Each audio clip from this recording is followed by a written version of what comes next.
প্রতিটা সম্পর্কেই ঝগড়া মান অভিমান থাকেই, কিন্তু এই মান অভিমান কখনো কখনো একটা সম্পর্ককে পুরোপুরি নষ্ট করে দেয়।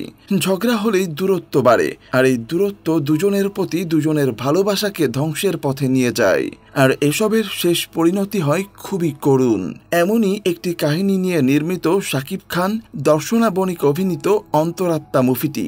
এই মুভিটির গল্প সাধারণ একটি গল্প মনে হলেও শেষটা দেখে আপনার চোখে পানি এসে যাবে। তাই পুরোপুরি এনজয় করতে চাইলে সিনেমা হলে গিয়ে দেখবেন, আর এক্সপ্লানেশন দেখতে চাইলে সম্পূর্ণ ভিডিওটি দেখুন। আর চ্যানেলে নতুন হয়ে থাকলে সাবস্ক্রাইব করতে একদমই ভুলবেন না। মুভিতে শাকিব খানের নাম থাকে প্রথম, একটা সুন্দর আনকমন নাম। গল্পটা একটা গ্রামকে কেন্দ্র করে। জমিদারি প্রথা না থাকলেও প্রথমের ফ্যামিলিটা ছিল একদম রাজকীয় ফ্যামিলি। স্বাভাবিকভাবেই এমন পরিবারের পেছনে শত্রুরা দিনরাত পিছু লেগে থাকবে, এটাই স্বাভাবিক। প্রথমের বয়স তখন কম। একদিন রাতে দুর্বৃত্তরা প্রথমের পুরো পরিবারকে মেরে ফেলে। ভাগ্যক্রমে বেঁচে যায় প্রথম। এরপর প্রথম বড় হয়ে সবকিছুর দায়িত্ব বুঝে নেয়। পরিবারের মৃত্যুর পর থেকেই তার মনের মধ্যে সবসময় একটা রাগ কাজ করে। প্রথমের যদি মনে হয় যে কেউ তাকে নিয়ে ষড়যন্ত্র করছে, সে তাদেরকে একদম শেষ করে দেয়। এই গল্পের ভিলেন হলো প্রথমের বন্ধু জাকের, যাকে প্রথম অন্ধের মতো বিশ্বাস করে। কিন্তু জাকেরের লোভ হলো প্রথমের সম্পত্তির দিকে। প্রথমকে সবসময় ভুল বুঝিয়ে অস্থির করে রাখাই জাকেরের কাজ।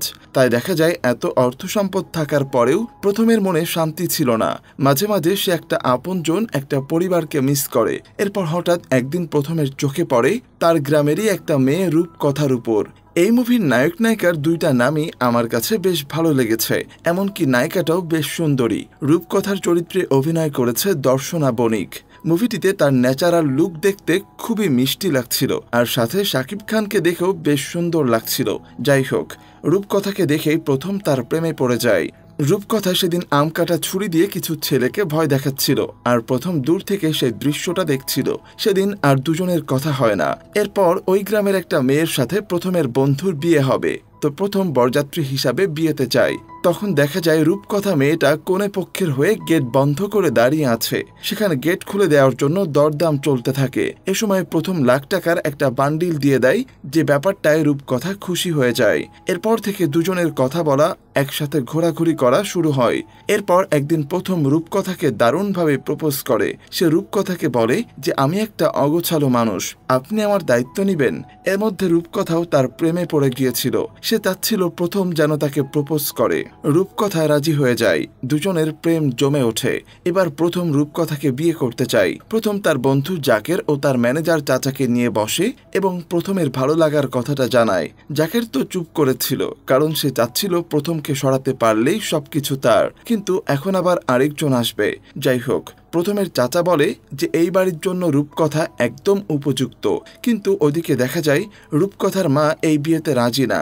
সে বলে যে পরিবারের মানুষ রাতের অন্ধকারে লাশ হয়ে পড়ে থাকে, আমি জেনে শুনে মা হয়ে ওই আগুনে আমার মেয়েকে ফেলতে পারবো না। কিন্তু রূপকথার মায়ের এই বাধা দেয়াতে কাজ হয় না, কারণ রূপকথা জানিয়ে দেয় সে বিয়ে করলে প্রথমকেই করবে।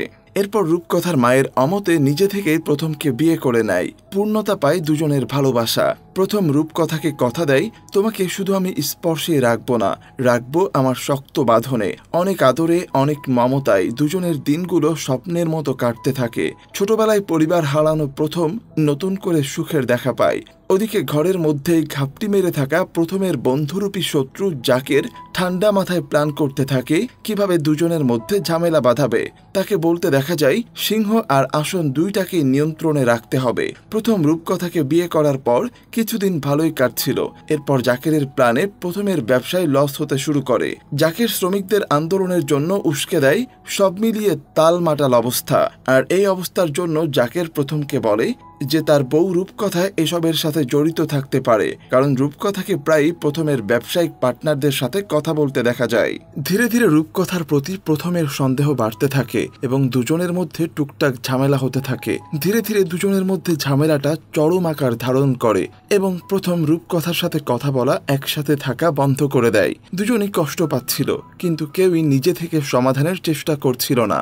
আর এমন মানসিক টেনশনের মধ্যে প্রথম ঠিকমতো বিজনেসের দেখাশোনা পরিচালনা করতে পারছিল না। তাই সে জাকেরকে ব্যবসার সব দায়িত্ব বুঝিয়ে দেয়, যে দিনটার জন্য জাকের অপেক্ষা করছিল। প্রথম আর রূপকথার মধ্যে এভাবে কিছুদিন চলার পর রূপকথা সিদ্ধান্ত নেয় যে সে আর এই বাড়িতে থাকবে না, বাবার বাড়ি চলে যাবে। আর একদিন সে ব্যাগ গুছিয়ে বাবার বাড়ি চলে যায়। কিন্তু সেদিন রূপকথার মা রূপকথাকে ভেতরে যেতে দেয় না। সে সাফ জানিয়ে দেয়, যেহেতু সে একা বিয়ে করেছে, তাই এই বাড়িতে আসতে হলে যাকে বিয়ে করেছে তাকে সাথে নিয়েই আসতে হবে, তা না হলে এই বাড়িতে রূপকথার কোনো জায়গা নেই। নিরুপায় রূপকথা আবারও বাড়ি ফিরে যায়। প্রথম জাকেরকে শুরু থেকেই অন্ধের মতো বিশ্বাস করে আসছিল। একদিন শ্রমিকদের অভিযোগের ভিত্তিতে জাকেরের উপর প্রথমের সন্দেহ হয় এবং সে অফিসে গিয়ে প্রথমে ম্যানেজারের কাছে কিছু হিসাব চায়। তখন ম্যানেজার জানায় যে জাকের সাইন করে অনেক টাকা তুলে নিয়েছে। প্রথম আরেকজনকে খুব বিশ্বাস করত, সে হলো জহির চাচা, যে কিনা প্রথমকে ছোট থেকেই দেখাশোনা করত।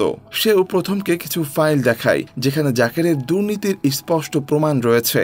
আবার আসে সেই মুহূর্ত, এতদিন ছায়ার মতো ঘাপটি মেরে থাকা শত্রুর আসল রূপ সামনে আসে। প্রথম সবার সামনে জাকের বলে, আমার চারপাশে মিথ্যার আবরণ তুলে রেখেছিস, আমার পরিবারের উপর হিংসা, ক্রোধ, ঘৃণা জমিয়ে রেখেছিস, লেখাপড়ার নাম করে হাতিয়ে নিয়েছিস লক্ষ লক্ষ টাকা। শুধু তাই নয়, কৌশলে অনেক সম্পদও লিখে নিয়েছিস।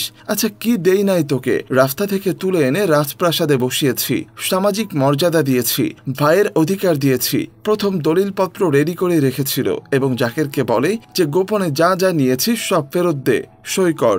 জাকেরের কিছুই বলার ছিল না, মনটা খারাপ করে বাধ্য হয়ে সে সই করে দেয়। প্রথম বলে, আমি চাইলে তোকে চৌরাস্তায় টানিয়ে রাখতে পারতাম, কিন্তু করলাম না। বাকি জীবনটা জেল হাজতেই কাটা গিয়ে।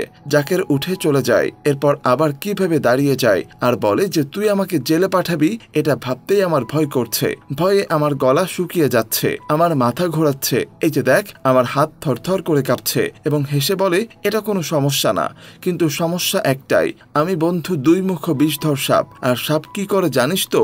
ছোবল দেয়। রূপকথাকে আমি একটা ছোবল মেরে দিয়েছি। দেখা যায় একটু আগে রূপকথা যে গাড়ি নিয়ে বেরিয়েছে, জাকের সেই গাড়ির ব্রেক খুলে দিয়েছে আর বলে যে যদি বউ না থাকে তাহলে খুব ভালো হবে। এবার যা, পারলে গিয়ে রূপকথাকে বাঁচা। প্রথম আর নিজেকে কন্ট্রোল করতে পারে না, জাকেরের কলার চেপে ধরে আর তাকে পুলিশের হাতে তুলে দিয়ে বেরিয়ে যায়। পুরো মুভিতে জাকেরের একটা মজার ডায়লগ দেয়, আর এইটা কোনো সমস্যা না, সমস্যা হলো পারলে বউকে গিয়ে বাঁচা। প্রথম একটা স্কুটি নিয়ে তাড়াতাড়ি রওনা দেয়। দেখা যায় রূপকথা যে গাড়ি দিয়ে যাচ্ছিল সেই গাড়িটা ব্রেক ফেল করে এলোমেলো চলা শুরু করছে।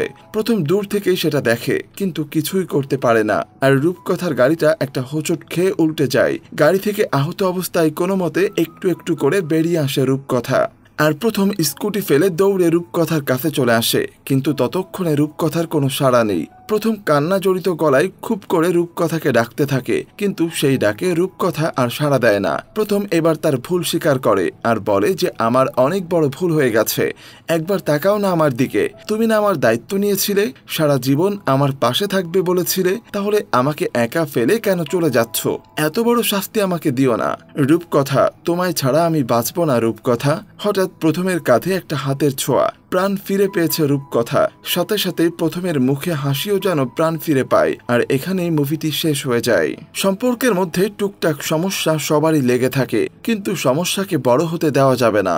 সেজন্য সরি বলতে শিখতে হবে। ঝগড়া হলে যে কোনো একজন সরি বলতে হবে এবং অন্যজন সরিটাকে সম্মান দিবে, তা না হলে সেই সম্পর্কটা দিন দিন নষ্ট হতে থাকবে এবং শেষটা হবে রূপকথা এবং প্রথমের মতোই। তাই কথা বলা বন্ধ না রেখে সরি বলে মিলে যান। মুভিটির কাহিনী আপনাদের কাছে কেমন লাগলো সেটি অবশ্যই কমেন্টে জানাবেন। আর চ্যানেলে নতুন হয়ে থাকলে সাবস্ক্রাইব করে রাখতে একদমই ভুলবেন না। দেখা হচ্ছে পরের কোনো ভিডিওতে। ততক্ষণ সবাই ভালো থাকবেন, সুস্থ থাকবেন, এই আশা ব্যক্ত করে এখানেই শেষ করছি। আল্লাহ হাফেজ।